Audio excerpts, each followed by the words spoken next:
മക്കളെ ചോറ് കഴിക്കാൻ പോട്ടോ. കഴിക്കുന്നതിന് ഒരു സന്തോഷ വാർത്ത.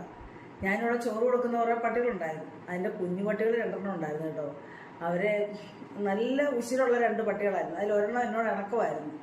അവരെ നമ്മളിങ്ങനെ പിടിച്ചെടുക്കാൻ ഞാൻ ഇന്നലെ ശ്രമിച്ചു. പക്ഷേ നമ്മളെടുത്താലൊരു ചിഞ്ചുമോനും രസമോളും ഉണ്ടല്ലോ. പിന്നെ വേറൊരു മോൻ ഇതിലേ പോയപ്പോൾ അവൻ പറഞ്ഞു അങ്ങക്ക് തരണേന്ന് പറഞ്ഞു. ഞാൻ പറയുന്നത് തരാം. അങ്ങനെ ഇന്ന് അവൻ ഇവിടെ പകൽ വന്ന് ഇവനെ അനുനയിപ്പിച്ച് ഞാൻ അകത്ത് കയറ്റി ചോറ് കൊടുത്ത് ആ പിള്ളേരെ വിളിച്ച് അവർ പിടിച്ചോണ്ട് ഭയങ്കര പ്രശ്നമായിരുന്നു പിടിക്കാനൊക്കെ. ഓടിച്ചിട്ട് കുറേ ഒരു 2 മണിക്കൂർ അവൻ്റെ പുറകെ കിടന്നതിന് വല്ലാതെ ക്ഷീണിച്ച് ഞാൻ കേട്ടോ. അപ്പോൾ അതാണ് സന്തോഷ വാർത്ത. അപ്പോൾ ചോറ് കഴിക്കും. അപ്പോഴേ മക്കളെ ഇന്ന് നല്ല പുളിങ്കറി ഉണ്ടാക്കി കേട്ടോ. പുളിങ്കറി, പച്ചക്കറി, വെജിറ്റബിൾ ഇട്ടൊരു പുളിങ്കറി ഉണ്ടാക്കി. അതാണ് ഇന്നത്തെ. ഞാൻ വേറെ കറി ഇത് മതിയല്ലോ, ഇത്ര കറിയുണ്ട്, പിന്നെ ചോറ് കഴിക്കാതെ പോരെ. പിന്നെ വെജിറ്റബിൾ മേടിക്കാൻ നമ്മൾ ഈ പെട്ടെന്ന് അളിഞ്ഞു പോകുന്ന വെജിറ്റബിൾ എല്ലാം എടുത്താൽ അവിയലും സാമ്പാറും ഒക്കെ നോക്കും.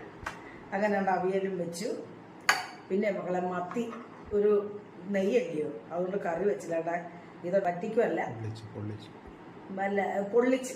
ഇത് പൊള്ളിച്ച്, എണ്ണ വളരെ കുറവ്, പിന്നെ മസാല ഒത്തിരി പിടിക്കും. അപ്പോൾ ഇത് കഴിക്കാൻ നല്ല അകം നല്ല ക്രിസ്പി ആവത്തില്ല. കുറേ നേരം നമുക്ക് വേവിച്ച് കൊടുക്കാം. മസാലയൊക്കെ വെന്തിനകത്ത് പറ്റി നല്ല ടേസ്റ്റാണ് കേട്ടോ ഇങ്ങനെ ഉണ്ടാക്കി കഴിച്ചാൽ. അപ്പം ഉണ്ടാക്കാത്തവർ ഇങ്ങനെ ഒന്ന് ഉണ്ടാക്കി കഴിക്കണം കേട്ടോ മക്കളെ. എൻ്റെ വീഡിയോ ഒക്കെ ഞാൻ ഇട്ടിട്ടുണ്ട്. അപ്പം ഞാനിതൊന്ന് കഴിക്കട്ടെ മക്കളെ. ഇത് എരിവൊക്കെ കുറച്ചൊക്കെ ഇട്ടിട്ട്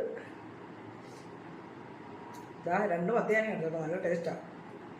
ഇപ്പം ശരി മക്കളെ, പുളിങ്കറി സൂപ്പറാണ് കേട്ടോ. ശരി എന്നാൽ.